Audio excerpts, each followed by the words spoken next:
Hello guys, welcome back to my channel study easy. आज का जो हमारा टॉपिक है, ऐसे तो हमारा टॉपिक है राज्यों का पुनर्गठन, लेकिन उसे समझने से पहले हम लोगों को संघ और उसके राज क्षेत्र के बारे में जानना ज़्यादा इम्पोर्टेंट रखता है, क्योंकि जब तक हम लोग इसके बारे में अच्छे से नहीं पता करेंगे तब तक हम लोगों को राज्यों का जो पुनर्गठन हुआ और उसकी ज़रूरत हमें क्यों पड़ी, इस बातों को समझने में थोड़ी सी मुश्किलें आएगी। तो इसलिए राज्यों के पुनर्गठन समझने से पहले हम लोगों को पता करना होगा कि आखिर ये संघ और उसका जो राज्य क्षेत्र है इसके क्या मतलब होते हैं। तो संघ से ही जैसे कि आप लोगों को पता चल रहा होगा, जैसे कि अनुच्छेद 1 में हम लोगों को दिया हुआ है। अनुच्छेद पहला जो है वो ये कहता है कि भारत यानी अर्थात इंडिया राज्यों का संघ होगा। यानी कि संघ का मतलब है कि जहाँ पे राज्यों का संघ हो, जैसे कि अभी बहुत सारे जो स्टेट हैं, बिहार, यूपी, ये सब मिला करके क्या कहलाएंगे, वो संघ कहलाएंगे। संघ का तो हम लोगों को मतलब नॉर्मली पता होता है, लेकिन यहाँ पे जो साथ में जोड़ा जाता है उसका राज्य क्षेत्र, इसके क्या मतलब होते हैं, आज हम लोगों को वही समझना है। और उसी को समझने के बाद हम लोगों को राज्यों के पुनर्गठन के बारे में समझने में आसानी होगी।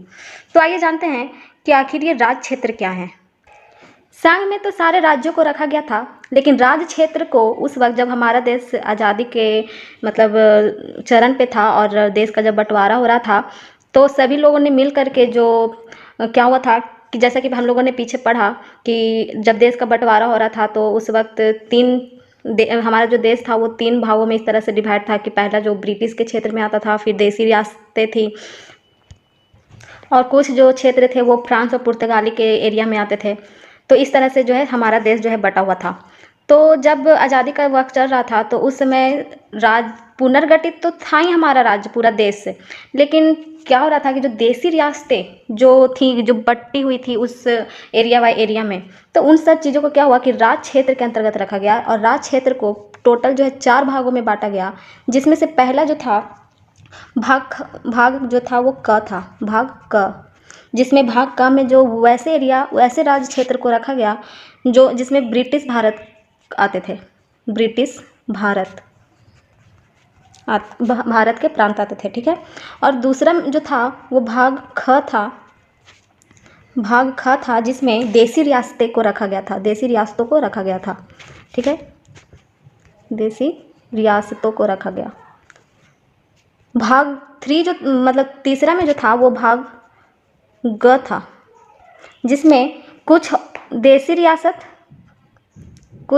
रियासत और प्लस, यहाँ पे जगह नहीं होने की वजह से मैं आप लोगों को बोल दे रही हूँ कि यहाँ देखिए भाग ग में कुछ देसी रियासत फिर से आएंगे, ठीक है, और प्लस कमिश्नरी जो प्रांत था, कमिश्नरी प्रांत इनको रखा गया। और जो भाग घ था उसमें अंडमान निकोबार द्वीप समूह को रखा गया था। किसमें? भाग घ में अंडमान निकोबार द्वीप समूह को रखा गया, ठीक है।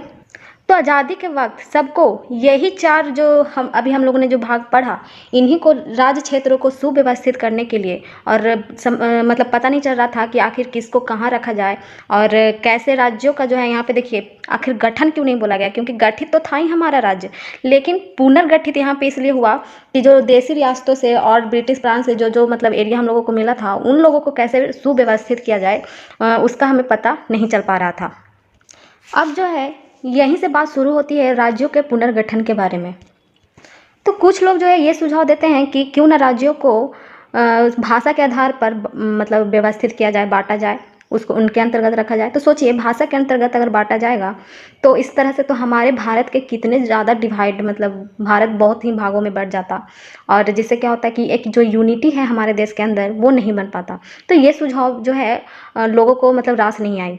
उसके बाद कई तरह तरह की मतलब बातें हुई, लेकिन जब ये बात जो भाषा के आधार पे जो बात जो छिड़ी, वो सबसे पहले क्या हुआ कि मद्रास में एक तेलुगु भाषियों ने क्या किया, विद्रोह कर दिया, जिसमें जो प्रमुख थे लीडर के रूप में रामुल्लू, उनके नेतृत्व में ये चीज़ें हुई थी।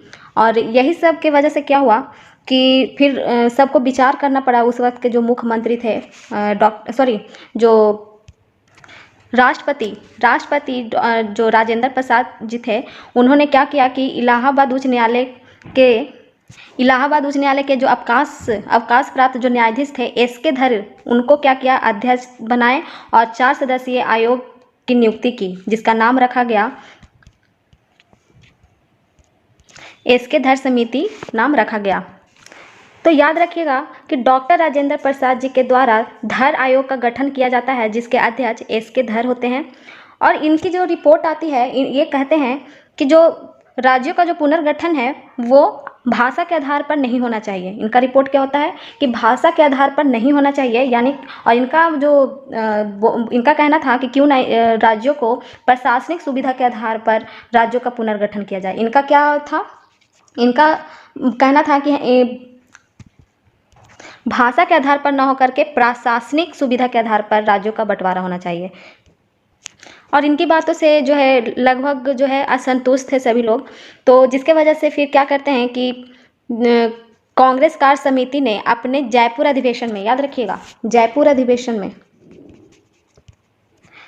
अधिवेशन में जवाहरलाल नेहरू, वल्लभ भाई पटेल और पट्टाभी सीतारामैया ने एक समिति का गठन किया, ये तीनों ने मिलकर के। किस लिए किया कि ताकि जो धर आयोग जो अपना निर्णय लेकर के आया था उसी को पुनः मतलब सोच विचार करने के लिए कि आखिर जो इनका कहना है ये सही है ये गलत है, वो सब चीज़ों को देखने के लिए, एक तरह से कहें तो धर आयोग का मतलब जो निर्णय था उनकी फिर से परीक्षा करने के लिए जयपुर अधिवेशन में जवाहरलाल नेहरू और वल्लभ भाई पटेल और पट्टाभी सीतारामैया द्वारा एक समिति का गठन किया जाता है।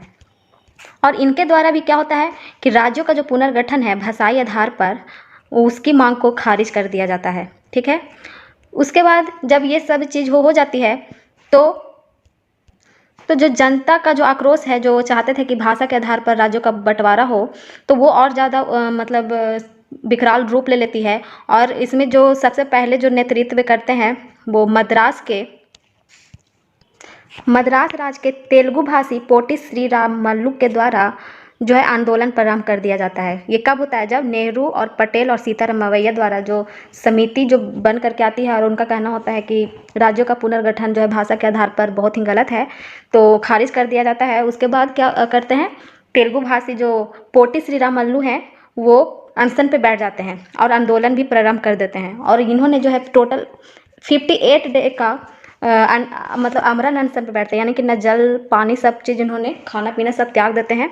और क्या होता है कि 58 डे के अनशन पे बैठने के बाद 15 दिसंबर 1952 को इनकी मृत्यु हो जाती है।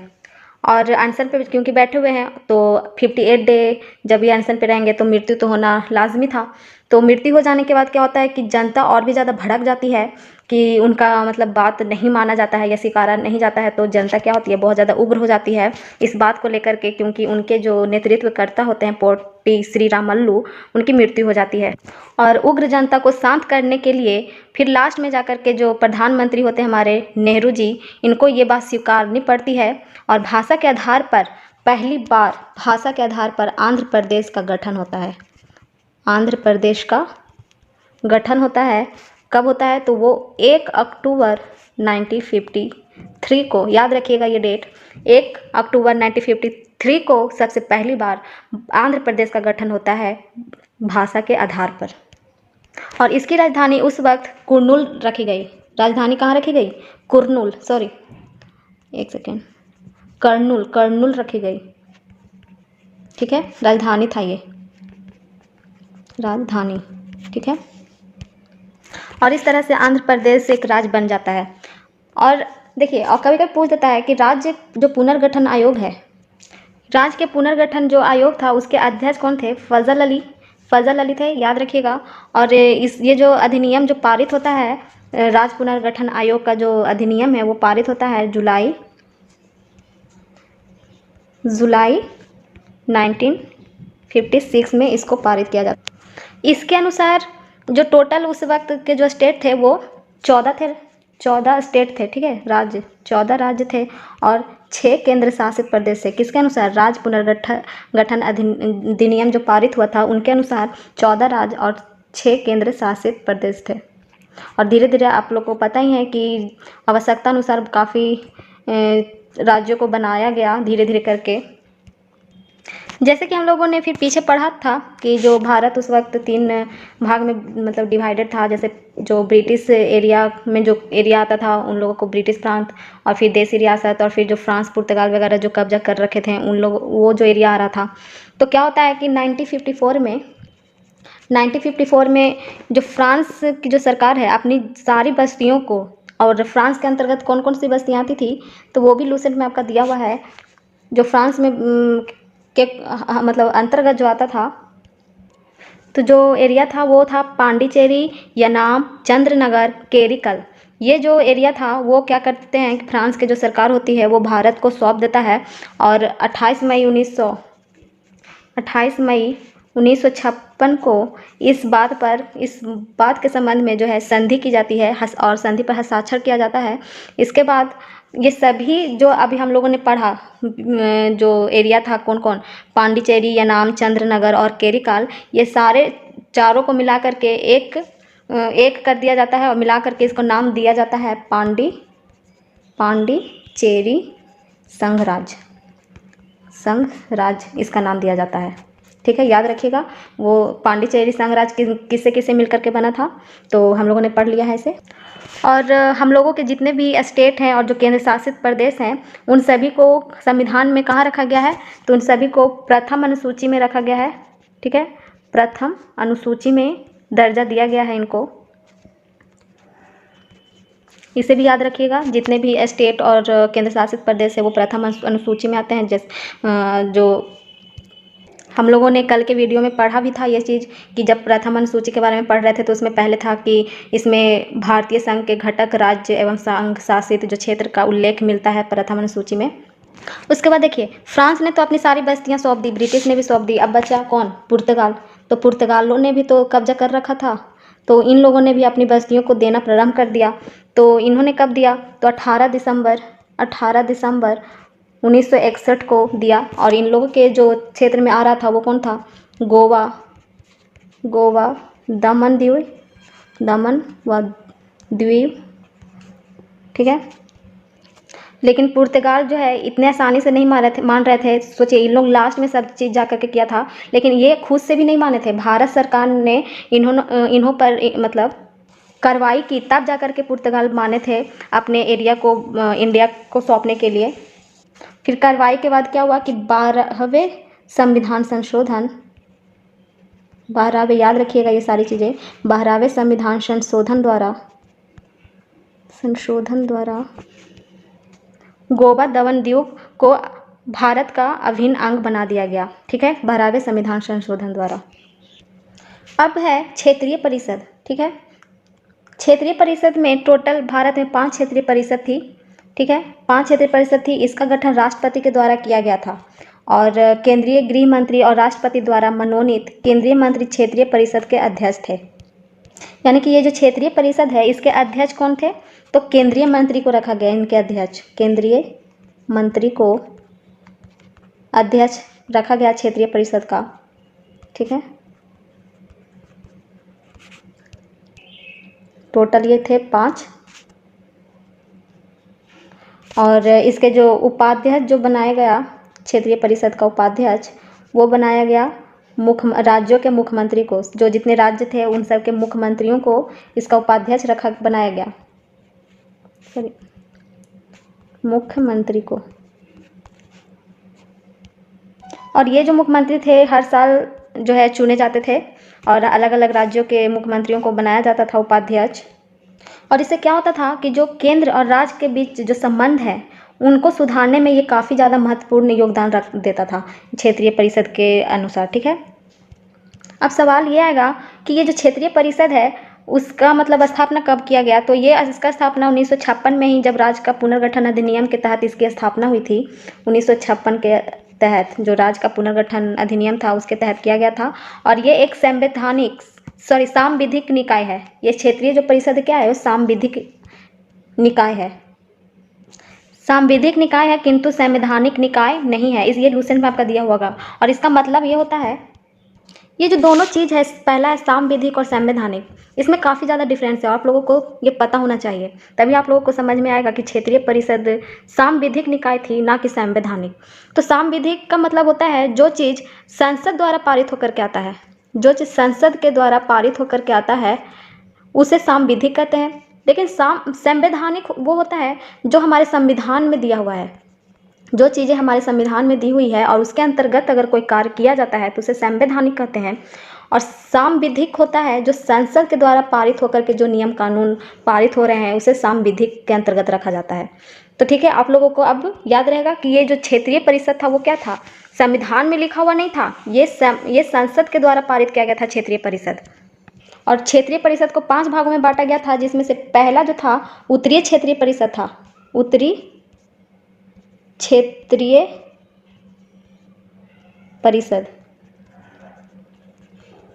इसके अंतर्गत पंजाब, हरियाणा, मैं यहाँ पे लिखूंगी नहीं क्योंकि एक तो स्पेस भी नहीं है और ऊपर से टाइम का भी बहुत ज़्यादा किलिंग होता है, तो बुक तो होगा ही आप लोगों के पास लूसेंट का, तो इसमें आप देखिएगा तो उत्तरी क्षेत्रीय परिषद में जो है पंजाब, हरियाणा, हिमाचल प्रदेश, राजस्थान, जम्मू कश्मीर और राज्य तथा चंडीगढ़ में आ रहे हैं। देखिए ये सारे जो दिल्ली वगैरह जो राज्य क्षेत्र है वो सब कहाँ है, उत्तरी क्षेत्र में ही तो आते हैं, तो इससे भी आप याद रख सकते हैं कि उत्तरी क्षेत्रीय परिषद। फिर दूसरा तो जो था वो मध्य क्षेत्रीय परिषद, मध्य क्षेत्रीय परिषद। तो मध्य में यानी कि इंडिया के मैप देखिएगा तो जो बीचों बीच में जो आता है यूपी, एमपी और उत्तराखंड और छत्तीसगढ़, वो सब एरिया इसमें रखा गया इन लोगों को। और फिर तीसरा जो था वो पूर्वी क्षेत्रीय परिषद को रखा गया, क्षेत्रीय परिषद रखा गया, जिसमें से पूर्वी में जो एरिया आता है इंडिया के मैप में, जो बिहार, पश्चिम बंगाल, उड़ीसा, झारखंड, असम, सिक्किम, मणिपुर, त्रिपुरा, मेघालय, यानी कि जो सातों जो आप लोग याद करते होंगे ना, इन सभी को असम, सिक्किम, मणिपुर, त्रिपुरा, मेघालय, नागालैंड, अरुणाचल प्रदेश और मिजोरम वगैरह को 7 बहनों के रूप में, तो वो सभी थे, रखे गए थे किसमें, पूर्वी क्षेत्र में, क्योंकि पूर्व में तो ऐसे भी आते हैं। उसके बाद फिर चौथा था आपका पश्चिमी क्षेत्रीय परिषद। और राइटिंग पे नहीं जाएगा क्योंकि बोर्ड ही ऐसा है कि राइटिंग वैसा हो ही जाता है, तो मैं बोल करके भी आप लोगों को बता दे रही हूँ। पश्चिम क्षेत्रीय परिषद में आपका गुजरात, महाराष्ट्र, गोवा राज्य, ये सारी चीज़ें ना आप लोगों को मैप देखेंगे तो उसमें पता चल जाएगा कि कौन कौन सा एरिया किस में आना चाहिए। ये याद रखने की चीज़ नहीं है, ये एक बेसिक कॉन्सेप्ट आपके माइंड में जब आप मैप देखेंगे तो आ ही जाएगा। उसके बाद आपका था दक्षिणी क्षेत्रीय परिषद, जिसमें जो दक्षिण में सारे स्टेट्स आते हैं, आंध्र प्रदेश, तेलंगाना, केरल, कर्नाटक, तमिलनाडु, पांडुचेरी संघ राज्य क्षेत्र। फिर उसके बाद है आपका छठा पूर्वोत्तर परिषद। पूर्वोत्तर परिषद में ये जो छठा है पूर्वोत्तर परिषद, उसके बारे में हम लोग थोड़ा सा डिटेल से जान लेते हैं क्योंकि बुक में भी दिया हुआ है। तो इस अधिनियम का जो है वो 1971 में ये लाया गया था और ये अस्तित्व में 1971 और अस्तित्व में आया था 8 अगस्त 1972 को अस्तित्व में आया। और इसमें जो सदस्य रखे गए थे वो आपके असम, एक सेकेंड यहाँ पे लिख देते हैं, असम, मणिपुर, मिजोरम, अरुणाचल प्रदेश, जितने भी जो आपके पूर्वी साइड के जितने भी स्टेट हम लोगों ने अभी पढ़ा, तो देखिए पूर्वोत्तर परिषद इन लोगों के लिए एक अलग से बनाया गया था। मेघालय, त्रिपुरा, सिक्किम ये सब सम्मिलित थे। और सिक्किम को जो है इसका 8वां सदस्य बनाया गया था। 8वां सदस्य कौन बना था इसका, 1994 में सिक्किम को इसका 8वां सदस्य इस परिषद का बनाया गया था। ठीक है, और इसके कार्य कुछ अतिरिक्त कार्यों सहित वही है जो क्षेत्रीय परिषदों के हैं, मतलब इसका भी वही कार्य था जो क्षेत्रीय परिषद का कार्य है। और आज का जो टॉपिक जो था हमारा राज्यों का पुनर्गठन, वो यहीं पे समाप्त होता है। और कल जो हम लोगों का जो टॉपिक होगा वो हमारे भारतीय नागरिकता के बारे में हम लोग काफ़ी डिटेल से कल पढ़ेंगे। और आज के लिए इतना ही।